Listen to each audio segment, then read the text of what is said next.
Perkenalkan, nama saya Nikomang Tri Uliana Dewi, NPM 1932122123. Saya perwakilan dari kelompok 3 akan mempresentasikan proposal bisnis usaha roti bakar Vermogen. Latar belakang. Banyak orang yang mengabaikan ide bisnis usaha roti bakar sebab dianggap sangat simpel. Sementara itu, roti bakar nyatanya masih jadi salah satu menu kesukaan yang digandrungi anak muda di Indonesia. Kenapa usaha roti bakar masih begitu eksis di Indonesia sampai saat ini? Perihal ini diakibatkan oleh tren pasar, di mana banyak anak muda dan dewasa muda yang suka berangkat bersama sahabat mereka untuk semata-mata hangout ataupun ngobrol santai. Pastinya mereka mencari tempat yang aman dengan menu yang murah. Roti tawar yang dipanggang memakai pemanggang ataupun dimasak di wajan menciptakan tekstur yang renyah serta sensasi smoky. Lebih lezat lagi dengan topping pilihan. Salah satu merupakan meses yang harus terdapat dalam tiap menu roti bakar. Tidak cuma itu saja, saat ini roti bakar pula disajikan dengan alterasi topping kekinian yang menjadikan betul-betul unik. Pastinya tanpa mengurangi rasa serta tetap ramah di kantong. Mengawali usaha roti bakar dapat dianggap mudah sebab bahan-bahan yang mudah untuk dibeli di pasaran. Tidak hanya itu, nyaris seluruh orang menggemari makanan yang satu ini. Adapun aspek pasar dan pemasaran. Analisis potensi pasar. Aspek pasar dan pemasar bertujuan untuk mengetahui berapa besar pasar yang hendak dimasuki, struktur serta kesempatan pasar yang ada, prospek pasar di masa yang akan datang, dan bagaimana strategi pemasaran yang mesti dilakukan. Aspek pasar serta pemasaran menyajikan tentang kesempatan pasar, pertumbuhan permintaan produk di masa mendatang, kendala-kendala yang dialami seperti keberadaan pesaing, dan sebagian strategi yang dilakukan dalam pemasaran. Dari segi potensi pasar, prospek usaha roti bakar terkategori menjanjikan sebab penggemar setia roti bakar lumayan banyak. Sebab penggemar banyak inilah persaingan roti bakar juga lumayan ketat, baik roti bakar tipe kafe ataupun roti bakar pinggir jalan. Sepanjang pelaku usaha dapat menjamin rasa, kebersihan, dan mutu serta kecepatan di kala proses pemesanan. Usaha roti bakar hingga hendak mempunyai tempat tertentu di hati pelanggan. Analisis strategi pemasaran untuk mencapai market share. Yang pertama, segmentasi. Segmentasi pasar merupakan aktivitas membagi suatu pasar menjadi kelompok pembeli yang berbeda yang mempunyai kebutuhan, ciri, ataupun perilaku yang berbeda yang bisa jadi memerlukan produk ataupun bauran pemasaran yang berbeda. Variabel yang digunakan untuk memastikan segmentasi pasar yaitu dari geografi, demografi, fisikografi, serta behavior atau tingkah laku. Untuk roti bakar kini kita akan mengambil segmen variabel psikografi, di mana segmen kelas sosial menengah adalah menjadi segmen pasar roti bakar ini. Yang kedua, targeting. Setelah kita mampu mengenali segmen pasar di mana dalam perihal ini kita mengambil segmen tingkat sosial, maka berikutnya segmen tingkat sosial menengah dasar akan menjadi sasaran ataupun target pemasaran. Yang ketiga, positioning. Dalam hal positioning, produk roti bakar ini akan kita posisikan sebagai produk roti bakar yang telah populer tetapi harga terjangkau oleh masyarakat bawah. Positioning ini mengacu pada teori di mana positioning produk harus jelas, berbeda, serta mempunyai nilai lebih. Yang keempat, aspek geografis. Karena sasaran usaha roti bakar Vermogen adalah kalangan muda dan dewasa, maka roti bakar Vermogen berada di pinggir jalan dan mudah diakses konsumen. Sekian presentasi dari saya. Presentasi selanjutnya akan dilanjutkan oleh teman saya. Perkenalkan, nama saya Shinza Lasmi Dewi, NPM 19321222137. Di sini saya akan melanjutkan presentasi strategi pemasaran. Yang pertama ada produk. Produk yang ditawarkan dalam usaha ini kepada konsumen memiliki berbagai macam rasa yang dimiliki, yaitu yang pertama ada roti bakar coklat, roti bakar green tea, roti bakar tiramisu, roti bakar stroberi, dan roti bakar taro. Selanjutnya harga. Adapun produk yang ditawarkan mempunyai harga yang bermacam-macam bergantung dari rasa yang diinginkan oleh konsumen. Sebab macam berbagai dari rasa tersebut tidak sama. Adapun catatan harga yang kami tetapkan. Yang ketiga ada tempat. Penentuan posisi terletak di Jalan Imam Bonjol, Banjar Munang Maning. Yang keempat, promosi. Online marketing. Pemasaran lewat online melalui sosial media seperti Instagram, @rotibakar_vermogen. Dan tersedia pembelian online melalui aplikasi GoFood atau GrabFood. Analisis persaingan. Analisis SWOT. Yang pertama ada kekuatan. Penyajian roti bakar lumayan instan serta tidak memerlukan waktu yang lama. Harga bahan baku murah meriah, varian rasa yang bermacam-macam serta rasa yang lezat, mudah dijalankan, harga per produk lumayan terjangkau untuk seluruh kalangan, perlengkapan usaha yang gampang didapat. Setelah itu kelemahan, tingkat pesaing lumayan banyak, permintaan terhadap produk yang naik turun atau tidak stabil. Yang ketiga ada peluang, roti bakar disukai banyak orang, pembeli mempunyai banyak pilihan varian rasa, cocok untuk seluruh usia. Ancamannya, pesaingnya lumayan banyak, mulai dari pedagang kaki lima sampai kafe dan restoran, pelayanan serta roti bakar yang kurang memuaskan hendak membuat usaha susah berkembang. Sekian presentasi dari saya. Baik, saya Niputu Suandewi, NPM 149. Di sini saya akan melanjutkan presentasi mengenai proyeksi penjualan. Pada tahun 2019, jumlah penjualan 425, proyeksi penjualan 7.650.000. Pada tahun 2020, jumlah penjualan 664, proyeksi penjualan 11.952.000. Pada tahun 2021, jumlah penjualan 872, proyeksi penjualan 15.696.000. Selanjutnya aspek teknik dan teknologi. Yang pertama, masalah penentuan posisi usaha. Dalam hal ini diputuskan bagaimana hendaknya posisi usaha ditentukan. Keputusan ini mengenai pemilihan strategi produksi. Karena usaha ini bergerak di bidang kuliner, maka strategi produksi yang digunakan oleh Roti Bakar Vermogen adalah berproduksi ketika ada konsumen yang memesan, sehingga konsumen akan mendapatkan roti bakar yang masih hangat untuk dinikmati. Selanjutnya, masalah operasional. Masalah operasional biasanya timbul pada saat proses produksi sudah berjalan, meliputi rencana produksi. Untuk usaha ini, pembuatan roti bakar sesuai dengan pemesanan konsumen.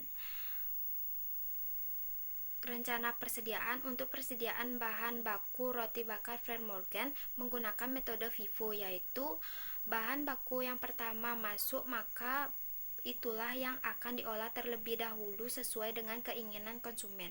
Pengawasan kualitas produk dilakukan dengan menggunakan bahan baku yang masih segar dan dengan menjaga kebersihan dalam mengelola bahan baku tersebut. Hal ini sangat diperlukan untuk menjaga kepuasan konsumen. Selanjutnya, aspek operasi. 1. Rencana penjualan. Adapun rencana penjualan yang dilakukan ialah sebagai berikut. Yang pertama, kualitas. Kualitas yang akan diberikan adalah kualitas yang terbaik dengan menjaga dan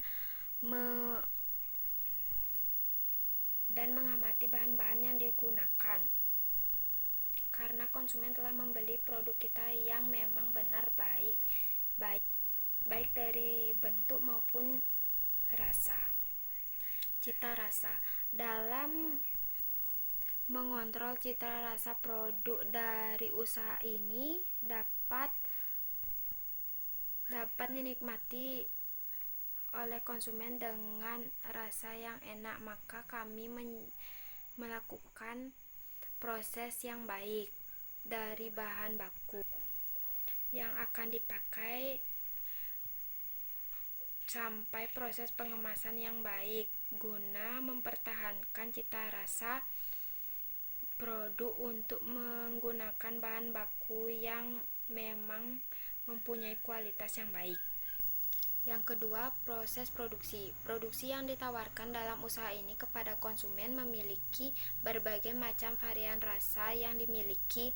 Produk roti bakar ini berbeda dari roti bakar yang lainnya. Roti bakar Vermorgen mempunyai ide dan inovasi tersendiri dalam menciptakan menu roti bakar. Roti bakar Vermorgen tidak hanya menjual roti bakar biasa pada umumnya, melainkan roti bakar Vermorgen juga mempunyai menu spesial. Dengan memiliki berbagai macam varian rasa, maka masyarakat dapat memilih rasa yang mereka inginkan sesuai dengan keinginan. Proses yang kami berikan tidak menggunakan campuran bahan kimia yang berbahaya seperti formalin, sianida, dan lain-lain, sehingga baik untuk dikonsumsi oleh konsumen dan tidak merusak kesehatan. Yang ketiga, bahan baku dan bahan penolong. Bahan baku yang berupa roti. Untuk produksi jangka panjang perlu dilakukan survei bahan baku karena semakin besar kapasitas produksi semakin terjangkau pula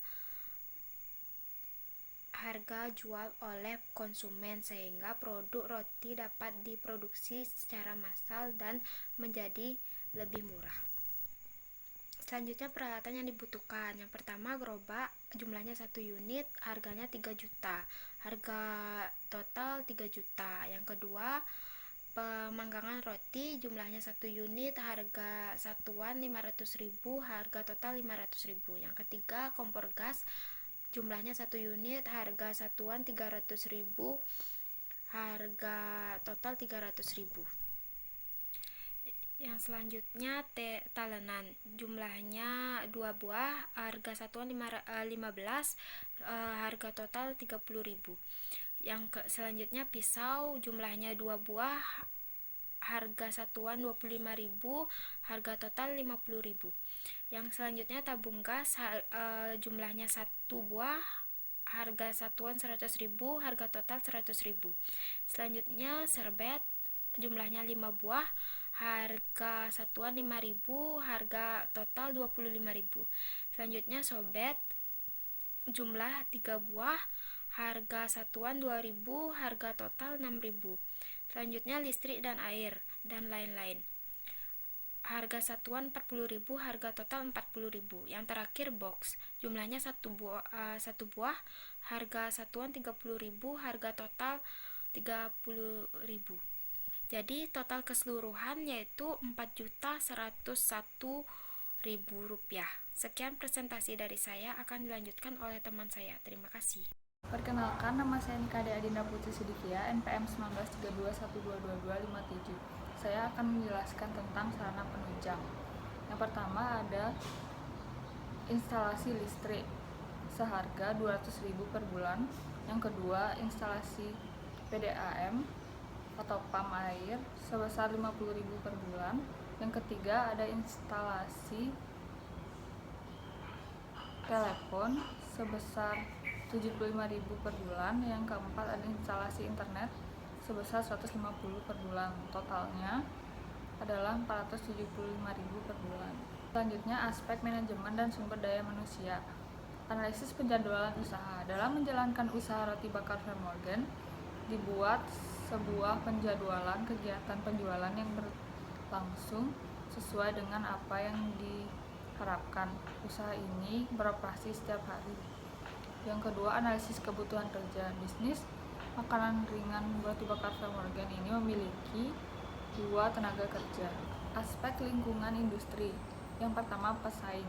Roti bakar bukan merupakan produk baru, sehingga tidak bisa dipungkiri terdapat pesaing dalam industri pembuatan roti bakar ini. Proses pada industri makanan yang berbahan dasar tepung terigu semacam roti bakar masih simpel yang gampang dipelajari, hingga banyak pengusaha yang bergerak dalam bidang usaha tersebut.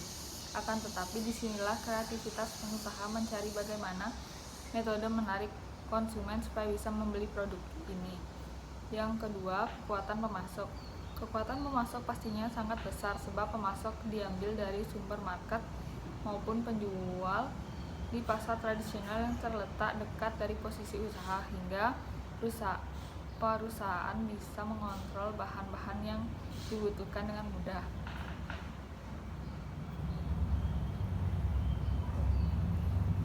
C. Kekuatan pembeli. Akhir-akhir ini kecenderungan masyarakat kita dalam membeli makanan yakni memperhatikan rasa gizi yang tercantum dalam makanan tersebut.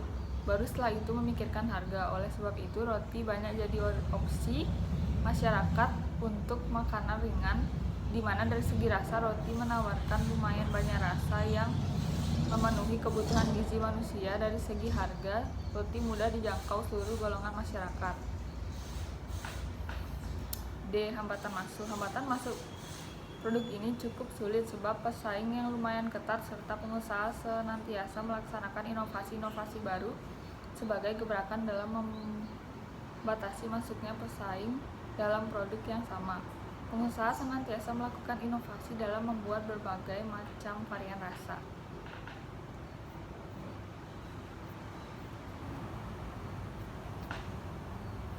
Sekian presentasi dari saya, akan dilanjutkan oleh teman saya. Terima kasih. Ini saya akan melanjutkan presentasi dari teman saya. Perkenalkan, nama saya Nilo Puturati Intan Pratiwi, NPM 2020-321-22157. Di sini saya akan menjelaskan tentang aspek ekonomi. Yang pertama, memberikan kesempatan kerja bagi masyarakat. Yang kedua, menggunakan sumber daya lokal. Yang ketiga, menambah pendapatan nasional. Lalu, ada hambatan yang terjadi dalam bidang ekonomi. Yang pertama, produktivitas rendah. Yang kedua, banyaknya pesaing yang akan membangun usaha roti bakar. Yang ketiga, rendahnya daya beli masyarakat di masa pandemi ini. Aspek finansial. Yang pertama, sumber dan penggunaan dana. Untuk memenuhi kebutuhan akan modal usaha ini menggunakan modal sendiri, dan dana tersebut dialokasikan untuk memenuhi seluruh kebutuhan dana untuk semua kegiatan. Lalu yang kedua, bahan baku dan bahan baku penolong rata-rata selama 1 bulan bertotal 4.810.000. Lalu yang ketiga, ada cash flow, yang dimana penjualan roti bakar selama tahun pertama sebesar 9.550.000, tahun kedua 10.500.000, dan tahun ketiga sebesar 13.250.000. Lalu yang keempat ada cash outflow, yang dimana kas keluar yang mengeluarkan biaya kegiatan operasional. Untuk tenaga kerja di tahun pertama 30 juta, di tahun kedua 30 juta, di tahun ketiga 30 juta. Lalu biaya produksi di tahun pertama 45.720.000, di tahun kedua 51.420.000, di tahun ketiga 56.950.000. Dan pembelian peralatan pada tahun pertama sebesar 4.101.000. Lalu yang kelima ada net present value, NPV, merupakan selisih pendapatan operasional dengan biaya yang dikeluarkan selama umur proyek dan dikalikan dengan diskonto faktor 9% rata-rata bunga bank. NPV dari sebuah usaha roti bakar Formogen adalah total pendapatan dikurangi total biaya dibagi 1 ditambah 9% dikali N dikurangi LNV. NPV sebesar 27.447.723. Berdasarkan hasil analisis nilai NPV sebesar 27.447.000 lebih besar dari 0, artinya usaha tersebut menguntungkan dan layak untuk dikembangkan. Berdasarkan kriteria investasi, suatu usaha layak untuk dilanjutkan dan dikembangkan jika nilai NPV lebih besar daripada 0. Lalu di sini saya akan menjelaskan internal rate of return atau IRR. IRR mencerminkan presentasi keuntungan dari investasi usaha selama periode tertentu dibandingkan dengan total biaya yang telah dikeluarkan investasi. IRR dari usaha roti bakar Formerjen adalah 16,61%. Kriteria kelayakan finansial tersebut menunjukkan bahwa usaha tersebut layak untuk dikembangkan. Lalu saya akan menjelaskan payback period. Payback period adalah jangka waktu kembalinya investasi yang telah dikeluarkan melalui keuntungan bersih yang diperoleh dari usaha yang dijalankan. Dengan kata lain, adalah periode yang diperlukan untuk menutup kembali pengeluaran investasi dengan aliran pendapatan bersih. Payback period sama dengan N ditambah 1 dikurangi B dibagi C dikurangi B. Payback period selama 1 tahun. Nilai payback period pada suatu usaha di atas sebesar 1 menunjukkan bahwa modal investasi yang dimiliki saat ini dikembalikan dalam jangka waktu 1 tahun selama umur proyek. Baik, di sini saya akan menjelaskan tentang penutup. Demikian proposal kami buat. Semoga proposal usaha roti bakar ini dapat diterima dan bermanfaat bagi semua pihak. Tidak lupa kami mengucapkan terima kasih kepada semua pihak yang sudah ikut membantu dalam pembuatan proposal. Dengan selesainya proposal bisnis roti bakar ini, kami berharap dapat segera mewujudkan usaha yang telah kami rencanakan. Atas segala waktu dan perhatiannya kami ucapkan terima kasih. Sekian presentasi dari kelompok kami. Apabila ada kesalahan, kami mohon maaf. Sekian, terima kasih.